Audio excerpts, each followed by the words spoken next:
Nagbabalik at nag-appear na din itong si Rika mula sa ring na iniwan ni Yuta dito kay Tsurugi.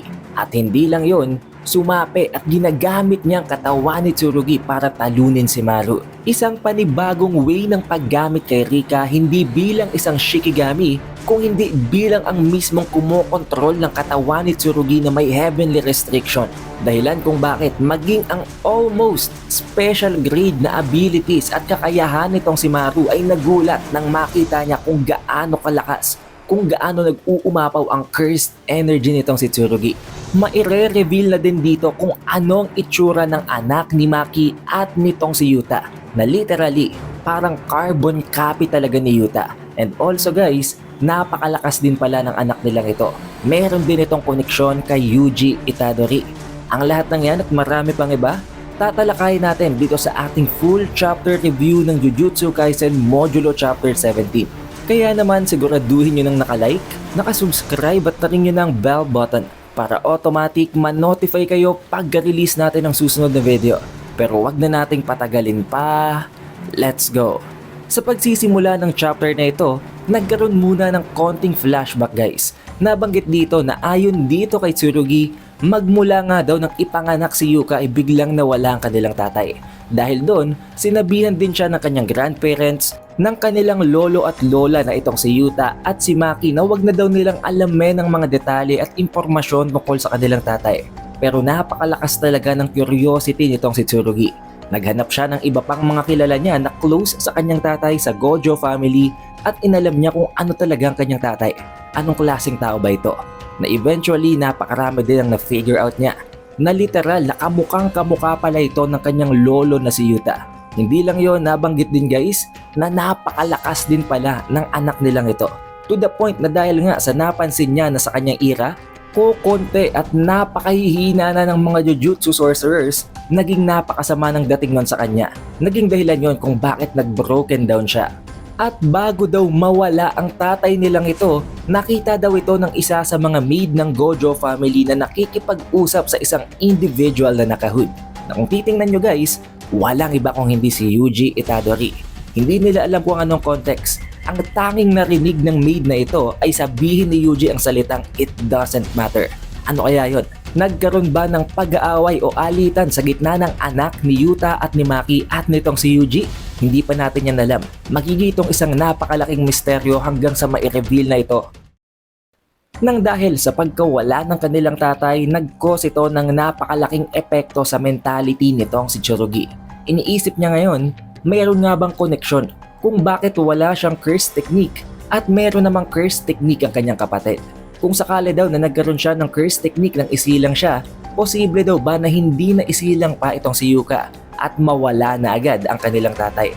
Dahil lang naiisip pala dito ni Tsurugi after isilang ni Yuka na may curse technique, para bang nawala na ng sense ang buhay ng kanilang tatay. As if yun ang role na gustong i-fulfill ng tatay nila and after na yung makumpleto, umalis na siya. Naisip din itong si Tsurugi na kung sakali daw na isinilang ng walang curse technique itong si Yuka, posible daw ba na baka hindi sila iwan ng kanilang tatay na hindi ito umalis. Napakalalim ng iniisip ni Tsurugi to the point na talagang hanggang sa pagtanda, dinadala niya ang problema ngayon. Pero not even once, never niya itong sinabi dito kay Yuka dahil ayaw niyang problemahin din ito ng kanyang nakababatang kapatid. At makikita natin dito guys, dito na magpapatuloy ang duelo, ang 1v1 sa gitna ng seryosong Maru at ng seryosong Tsurugi. Makikita natin dito na hirap si Tsurugi guys. Of course, dahil napakadaya ng curse technique ni Maru. Nagagawa nga niyang baguhin ng logic ang mismong physics ng buong mundo. Inikot niya, nirotate niya ang mismong battlefield nila na dahilan kung bakit para bang hindi malaman ni Tsurugi kung paano siya gagalaw at kikilos. Hindi lang yon, along with this confusion, dahil nga sa nadi-disorient itong si Tsurugi, patuloy pang pag-launch ng mga surprise attacks nitong si Maru. Na dahilan kung bakit hindi man siya mapuruhan, tinatamahan siya ng paunti-unti at dahan-dahan ng mga atake ni Maru. Sinusubukan din naman itong si Tsurugi na mag-retaliate habang binubunot ang kanyang Honoyagi. However, nagagawa din yung kontrole nitong si Maru. Pinipigilan ni Maru ang paglabas ng mga sparks mula sa kanyang sariling curse tool at hindi lang yon, inirarabag siya nito Iniikot-ikot ni Maru ang kanyang katawan kaya hindi siya makabuelo sa gagawin niyang atake. Kahit sa mga slight chances na makapaglaland sana ng atake itong si Maru, nasasalag at naka-counter pa ito ng sword ni Cross. Kung titingnan yung mabuti guys, nakadesenyo pala ang sword ni Cross para i-counter ang iba pang mga sandata na matatalim. Nagawang makapture ng sword ni Cross na ginagamit ni Maru ang Honoyagi nitong si Tsurugi.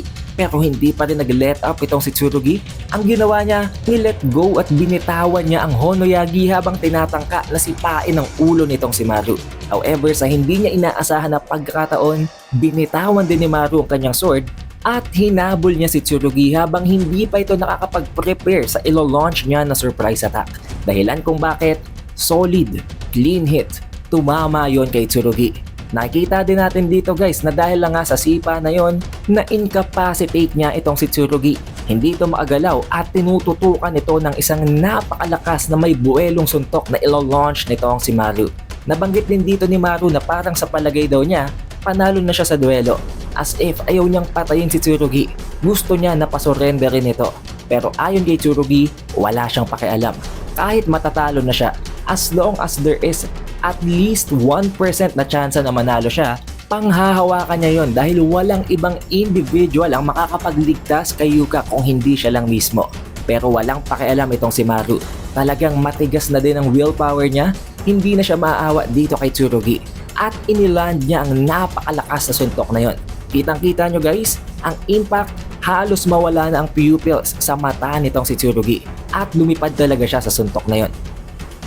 Hindi pa nakontento dito si Maru guys. Gusto niyang masigurado na hindi na talaga babangon pang muli itong si Tsurugi. Inelevitate niya ang lahat ng mga nakabalandra na mga kotse at ginamit ito para pagtatadtarin at durugin si Maru sa loob ng building na tinalsikan niya. Kung titingnan nyo din dito guys, kahit papano naawa pa rin itong si Maru kay Tsurugi dahil kahit papano may pinagsamahan na sila. Pero mas nangingibabaw pa rin ang kanyang dignidad at ang kanyang responsibility as a warrior. Sa loob naman ng building na yon, makikita natin na malapit na talagang mamatay si Tsurugi. Literally on the verge of death, hindi na niya kayang pumalag dahil alam niyo naman at nakita niyo kung gaano katindi ang pambubugbog na ginawa sa kanya ni Maru. It was at this point nang magsimula ng mag-glow ang ring sa kanyang dibdib. Alam nyo guys kung ano ito. For sure, ine-expect nyo din nagagana ito dahil para saan pa ang ring na iniwan ni Yuta kung hindi mag-a-appear si Rika. At dito nga guys, nagulat at medyo napipikon pa itong si Rika dahil nagseselos nga siya kay Maki at ang apo na ito ni Maki ay kahawig na kahawig pa niya. Dahilan kung bakit, napipilitan man itong si Rika pero wala siyang choice. Sinabi niya dito kay Tsurugi na dahil lang nga sa request ni Yuta, gagawin niya pa rin ito kahit medyo napipikon siya sa mukha ni Tsurugi. Ang kailangan lang gawin ni Tsurugi ay ang sabihin ang salita na I accept. Tinanong pa siya ni Tsurugi kung kaya daw ba niyang talunin itong si Maru kapag sinabi niyang salita ngayon. Na sinagot ni Rika na isang katangahan daw ang tanong na yon. As if sure na sure si Rika na kaya niyang durugin si Maru. At sa pagbanggit ni Tsurugi ng salita na I accept, dito na nagsimulang pangilabutan si Maru. Gulat na gulat siya dahil hindi niya maintindihan kung anong nangyayari. Ang Tsurugi na kilala niya na walang cursed energy, nag-uumapaw ang cursed energy. Naliligo siya sa massive amount nito ngayon. Dahil nga walang kaalam-alam itong si Maru sa kung anong nangyayari at nagsa-spike up talaga ang kanyang curiosity, tinanong niya itong si Tsurugi kung sino siya. Dahil alam nitong si Maru na hindi si Tsurugi nasa harapan niya. But instead na sumagot, sinuntok ng napakalakas nitong si Tsurugi ang pagmumukha nitong si Maru. Lumipad si Maru, nagkaroon ng napakatinding impact at may shockwave pa nga ang pagtalsik niya sa nearby terrain. At dito guys, makikita natin ang itsura ngayon nitong si Tsurugi. Na hindi na talagang mukha niyang nakikita natin, ito ay ang mukha ni Rika. Na alam niyo na kung ano nangyari, nasa title pa lang ng video ito. Pinoses, sumapi ang kaluluwa at ang shikigami na si Rika sa loob ng katawan nitong si Tsurugi. Habang tinatanong itong si Maru daw ang sino. Habang sinasabi ang salita na who are you supposed to be. Itong palaging sinasabi niya every time na may makakalaban dati si Yuta. Maging ako guys, hindi ko pa kayang i-explain kung paano ito nangyari dahil never pa itong nagawa ni Yuta before. Pero para sa akin, I think, ang pinaka the best explanation is that since walang cursed energy ang katawan nitong si Tsurugi, Since meron siyang heavenly restriction, merong space sa loob ng kanyang katawan na mag-a-act as a vessel para dito kay Rika. Dahilan kung bakit nagawang iposes ni Rika ang katawan niya. Habang si Maru ay napaka-clueless sa mga nangyayari at makikita natin guys na kinakabahan siya. Hindi niya alam kung ano talagang nangyayari sa battlefield. Ito namang si Rika at itong si Tsurugi nakikipag-usap sa isa't isa na para bang may dalawang boses ang katawan na ito. Tinatanong dito ni Tsurugi na tinatanggap daw niya ang pagtulong nitong si Rika sa kanya. Na-appreciate daw niya ito. Pero wag na daw magsasalita pa itong si Rika dahil medyo nakakahiya ang mga pinagsasasabi niya. Na sinagot naman nitong si Rika na medyo matalim daw pala ang dila ng apo nitong si Yuta. Isusumbong daw niya ito si Yuta kapag nakarating na siya sa heaven. Na sinagot naman nitong si Tsurugi na makakarating daw ba sa heaven nitong si Rika. Na hindi naman nakakapagtaka guys, especially dahil alam nitong si Tsurugi na isa nga siyang Shikigami. At dito guys, nagtatapos ang chapter. Napakatindi. Nagbabalik na ngayon itong si Rika at hindi lang yon, alam natin na may isa pang napakalaking plot hole sa kwento. Maaring buhay pa ang anak ni Maki at ni Yuta na possibly malakas din na sorcerer.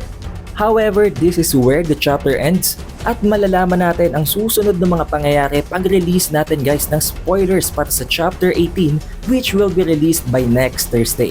Para ma-update at ma-notify kayo once na ma-upload na natin ang video na yon, siguraduhin nyo lang na naka-like, naka-subscribe at na rin nyo ng bell button.